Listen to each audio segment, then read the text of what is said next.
Hello दोस्तों, नमस्कार। कैसे हैं आप सभी का स्वागत है आपके अपने YouTube channel Patel education hub पर। दोस्तों, आज की क्लास में आप सभी लोग पढ़ने वाले हैं ज्ञानपीठ पुरस्कार के बारे में। जैसा कि आप सभी को पता होगा, टॉपिक हमारा बहुत ही महत्वपूर्ण है। इससे रिलेटेड एक प्रश्न आपके हर एग्जाम में हिंदी में जरूर पूछा जाता है। तो आज हम लोग इसी टॉपिक पर बात करेंगे पूरी तरह से। 10 से 15 मिनट की आपकी क्लास रहने वाली है। इस क्लास में आप लोग इससे संबंधित हर एक चीज़ को समझ पाएंगे बहुत ही आसानी से। चलिए हम लोग क्लास की तरफ चलते हैं। दोस्तों, हम लोग पढ़ रहे हैं ज्ञानपीठ पुरस्कार के बारे में। तो सबसे पहले हम लोग स्टार्टिंग में जाते हैं। तो आपका जो पॉइंट बनता है वो ये होता है कि इसकी शुरुआत कब हुई थी, है ना। किसी भी चीज़ को पढ़ने के लिए सबसे शुरुआत से हम लोग अगर जाएंगे और धीरे धीरे चीज़ों को आगे समझते हुए चलेंगे, चीज़ें बहुत ही अच्छे से समझ में आएंगी। तो पहला क्वेश्चन आपका यही बनता है कि इसकी शुरुआत कब हुई थी। तो दोस्तों, अगर कहा जाए इसकी शुरुआत, तो वर्ष 1961 ईस्वी में इसकी शुरुआत हुई थी। अगर पूछा जाए इसके संस्थापक कौन थे, तो संस्थापक थे श्री साहू शांति प्रसाद जैन। इन्हीं के जो है 50वें जन्मदिवस पर इसकी शुरुआत हुई थी। कहीं कहीं आपको देखने को मिलेगा वर्ष 1965 ईस्वी में इसकी स्थापना हुई थी, यानी कि इसकी शुरुआत हुई थी। ये गलत है। वर्ष 1965 में जो है पहली बार प्रदान किया गया था, ना कि इसकी शुरुआत हुई थी। चलिए आगे चलते हैं दोस्तों। तो ये भी पूछा जा सकता है कि ज्ञानपीठ पुरस्कार के रूप में कितनी राशि दी जाती है। ये प्रश्न एसआई का जो एग्जाम हुआ था उसमें आया भी था। ज्ञानपीठ पुरस्कार के रूप में जो है 11 लाख की नगद राशि दी जाती है। ये क्वेश्चन आ चुका है। तो अलग अलग राशि दे देगा और पूछेगा कि कौन सी राशि सही है। तो 11 लाख रुपए आप लोग याद कर लेंगे। नगद राशि 11 लाख की है, प्लस एक वाग देवी यानी कि सरस्वती की जो है कांस्य प्रतिमा एक जो है दी जाती है साथ में। ये चीज़ें जो है ज्ञानपीठ पुरस्कार के रूप में दी जाती हैं विजेता को। ये जो है वर्ष 1965, वर्ष 1965 में इसकी शुरुआत हुई थी। तब इसकी राशि अगर पूछी जाए तो 1 लाख रुपए थी। तब कितनी थी? तब 1 लाख रुपए थी। उसके बाद में बढ़ाकर जो है 2005 में 7 लाख कर दिया गया। 7 लाख। और वर्तमान समय में अगर बात करा की जाए वर्तमान समय में, तो वर्तमान समय में दोस्तों 11 लाख रुपए है। यहाँ से 3 प्रश्न आपके तैयार हो गए। ये भी पूछा जा सकता है 1965 में जब इसकी शुरुआत हुई थी तब इसमें जो है कितनी राशि दी जाती थी, या फिर उसके बाद में 2005 में कितनी राशि दी जाती थी वर्तमान समय में। ये 3 क्वेश्चन आपके यहाँ से तैयार हो गए। चलिए आगे बढ़ते हैं दोस्तों। इसके बारे में और बहुत सारी विशेषताएं हैं, उन पर हम लोग ध्यान देते हैं। तो अगली विशेषता यह है इसकी, ये किस क्षेत्र में दिया जाता है अगर पूछा जाए। दोस्तों, पूछा जाए किस क्षेत्र में दिया जाता है, तो आपका जो उत्तर रहेगा साहित्य के क्षेत्र में। साहित्य के क्षेत्र में दिया जाता है, यानी कि जिसको आप कहते हैं लिटरेचर इंग्लिश में। तो ये साहित्य के क्षेत्र में दिया जाने वाला सब सबसे सर्वोच्च पुरस्कार है, सर्वोच्च पुरस्कार है। तो ये साहित्य के क्षेत्र में दिया जाने वाला सर्वोच्च पुरस्कार है।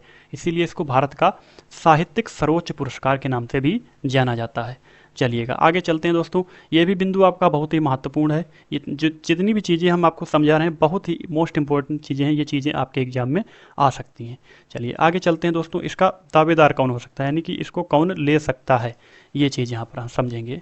तो दोस्तों, भारत का कोई भी नागरिक होगा, भारत का कोई भी नागरिक जो 8वीं अनुसूची, संविधान की 8वीं अनुसूची में जो है आपकी 22 भाषाएं वर्णित हैं, वो कौन कौन सी अभी आगे हम लोग समझेंगे। पहले मोटी मोटी चीज़ों को समझ लेते हैं। जो 22 भाषाएं हैं दोस्तों, उन भाषाओं में अगर जो है उन्हीं भाषाओं से कोई रचना करता है तो वो जो है इस पुरस्कार के योग्य हो सकता है।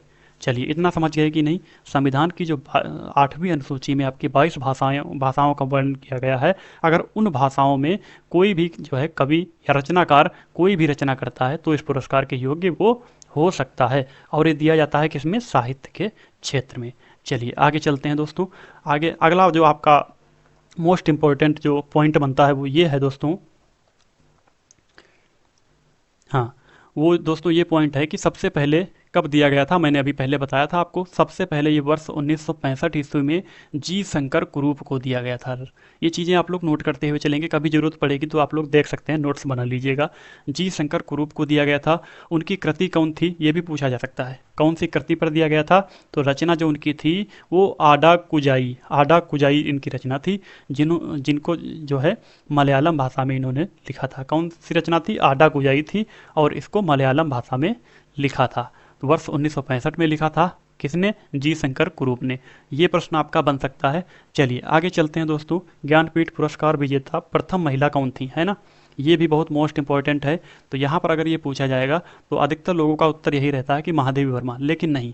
ज्ञानपीठ पुरस्कार की जो प्रथम विजेता महिला थी वो श्रीमती आशापूर्णा देवी थी। श्रीमती आशापूर्णा देवी थी। उनकी जो रचना थी प्रथम प्रतिश्रुति, रचना का नाम था प्रथम प्रतिश्रुति, और इन्होंने बांग्ला भाषा में इस रचना को जो है किया था। बांग्ला भाषा थी, तो इनको जो है प्रथम, सबसे पहले अगर महिलाओं की बात की जाए तो बांग्ला भाषा पर जो इनकी प्रथम प्रतिश्रुति रचना थी उस पर इनको जो है ज्ञानपीठ पुरस्कार मिला था। चलिए आगे चलते हैं दोस्तों। सबसे पहले हिंदी भाषा के लिए किसको मिला था, ये भी काफ़ी बार क्वेश्चन पूछा गया है, तो इसका जो सीधा उत्तर है सुमित्रानंदन पंत जी को। सुमित्रानंदन पंत जी को जो है उनकी रचना चिदम्बरा बहुत ही फेमस है, आप लोगों ने काफ़ी बार सुना होगा, हिंदी भाषा में किया था। तो पूछा जाए हिंदी भाषा में सबसे पहले किस कवि को दिया गया था, तो सुमित्रानंदन पंत को। उनकी रचना थी हिंदी भाषा, और जो रचना थी चिदम्बरा, यानी कि हिंदी भाषा में उन्होंने रचना किया था, तो उनको मिला था सबसे पहले हिंदी भाषा के लिए ये पुरस्कार। चलिए आगे चलते हैं दोस्तों। वर्ष 1982 में, ये यूपी कांस्टेबल एग्जाम में पूछा गया है, वर्ष 1982 में जो है महादेवी वर्मा का, इतना पूछा गया था कि महादेवी वर्मा को किस कृति पर ये पुरस्कार मिला था, तो उनकी कृति कौन है, यामा। हिंदी भाषा में उन्होंने जो है इसकी रचना की है। महादेवी वर्मा को मिला था 1982 में, उनकी कृति जो यामा है उस पर। चलिए आगे चलते हैं दोस्तों। अब थोड़ी सी एक चीज़ यहाँ पर और समझ लेते हैं। मैंने अभी कहा था जो है 8वीं अनुसूची में जो आपकी 22 भाषाएं हैं उन पर ये दिया जाता है, लेकिन उसके बाद में एक जो है इसमें और सा संशोधन किया गया, तो उसमें जो है क्या है, इंग्लिश नहीं थी ना, तो 2018 में ये अंग्रेजी भाषा पर भी दिया जाने लगा। 2018 में सर्वप्रथम जो है अमिताभ घोष जी को ये अंग्रेजी भाषा की रचना पर दिया गया था। तो अब पूछा जाए अंग्रेजी भाषा पर दिया जाता है या नहीं, तो आप लोग कहेंगे हाँ, ये चीज़ भी ऐड हो गई, अंग्रेजी भाषा पर भी दिया जाने लगा है। चलिए आगे चलते हैं। ये आपके मोस्ट इंपॉर्टेंट टॉपिक हैं, पॉइंट हैं जितने भी मैंने आपको बताया। आगे चलते हैं दोस्तों। तो कुछ इस तरह से ये रहा, ये चीज़ बहुत ही इंपॉर्टेंट है जो मैंने अभी आप लोगों के सामने है, ये देख लीजिएगा। ज्ञानपीठ पुरस्कार की जो सूची है, हिंदी में जितने भी रचनाकारों ने रचना किया है उनकी ये सूची है। ज़्यादातर आपके एग्जाम में हिंदी के रचनाकार हैं उनसे रिलेटेड प्रश्न बनता है, तो हिंदी के जितने भी हैं यहाँ पर मैंने उनको एक पास में रख के आप लोगों को दिखा रहा हूँ, तो इनको यहाँ पर नोट कर लेंगे, याद कर लेंगे। इनको तो याद ही करना है आपको, 100% याद करना है, इनसे प्रश्न आपके जरूर बन सकते हैं। चलिए अभी तक जो है 10 साहित्यकारों को हिंदी भाषा पर यह पुरस्कार दिया जा चुका है। 10 साहित्यकार कौन कौन से हैं? सबसे पहले 1968 ईस्वी में जो है सुमित्रानंदन पंत को दिया गया था। उनकी रचना कौन सी है? रचना है चिदम्बरा। यहाँ से प्रश्न जरूर बनेंगे आपके, ये 10 जो है आप लोग याद कर लेंगे, जरूर याद कर लेंगे। चलिए आगे चलते हैं। 1972 ईस्वी में रामधारी सिंह दिनकर को उर्वशी रचना पर दिया गया था। कौन सी रचना? उर्वशी। 1978 में जो है अज्ञेय को दिया गया था, तो उनकी रचना थी कितनी नावों में कितनी बार। कितनी नावों में कितनी बार, ठीक है, अज्ञेय जी को दिया गया था। तो इनका पूरा नाम है सच्चिदानंद हीरानंद वात्स्यायन अज्ञेय। आगे जो है महादेवी वर्मा को 1982 ईस्वी में दिया गया था, उनकी कृति थी यामा। अब देख लीजिएगा, उसके बाद में जो है 1992 ईस्वी में हिंदी जो भाषा के रचनाकार हैं नरेश मेहता जी, उनको मिला था। निर्मल वर्मा को मिला था। कुंवर नारायण अमरकांत जी को मिला था। केदारनाथ सिंह, कृष्णा सोबती, इन लोगों को मिला था संपूर्ण साहित्यिक योगदान में, किसी एक कृति के लिए नहीं, जबकि संपूर्ण साहित्यिक योगदान के लिए, संपूर्ण साहित्य योगदान के लिए, साहित्य योगदान। यहाँ से आप लोग एक चीज़ और जान चुके होंगे कि ये किसी कृति के लिए दिया जाता है, विशेष कृति के लिए, विशेष रचना के लिए, उसके साथ में संपूर्ण साहित्यिक योगदान के लिए भी ये जो है पुरस्कार दिया जाता है। ये भी एक पॉइंट यहाँ से निकल के आ गया, ये भी आप लोग याद कर लेंगे। तो इतने जो नीचे वाले कवि हैं इनको संपूर्ण साहित्यिक योगदान के लिए दिया गया था। यहाँ से भी क्वेश्चन बन सकता है, निर्मल वर्मा को किस लिए जो है ये पुरस्कार दिया गया था? तो संपूर्ण साहित्य योगदान के लिए। ये जो है 1 2 3 4 5 6 7 लोगों को संपूर्ण साहित्यिक योगदान के लिए ये पुरस्कार दिया गया था। चलिए ये जो है 10 आप लोग याद कर लेंगे। उसके बाद में हम लोग आ गए हैं भारतीय संविधान की 8वीं अनुसूची में कितनी भाषाएं हैं? तो मैंने बताया था 22 भाषाएं हैं। कौन कौन सी यहाँ पर आप लोग देख सकते हैं? असमिया, बंगाली, गुजराती, हिंदी, कन्नड़, कश्मीरी, कोंकणी, इस तरह से आपकी 22 भाषाएं हैं। यहाँ पर देख लेंगे आप लोग 22 भाषाओं को। तो संविधान के किस सूची में भाषा को सम्मिलित किया गया है? तो 8वीं अनुसूची में जो है भाषाओं को सम्मिलित किया गया है। चलिए हाल ही में जो है ज्ञानपीठ पुरस्कार विजेताओं की सूची यहाँ पर है। वर्ष 2022 से 2018 तक, यानी कि 2018 से कहने का मतलब 2022 तक जो 4 आपके रचनाकार हैं उनको मिला था, वो कौन कौन से लोग हैं। क्वेश्चन यहाँ से भी आपके बन सकते हैं, इसलिए मैंने चारों को यहाँ पर एक पास में रख के आप लोगों को दिखा रहा हूँ। चलिए, 2022 में दामोदर मावजो को मिला था। इसी तरह से यहाँ पर देख लेंगे 2018 में अमिताभ घोष को अंग्रेजी भाषा के लिए दिया गया था। चारों को यहाँ पर आप लोग देख लेंगे।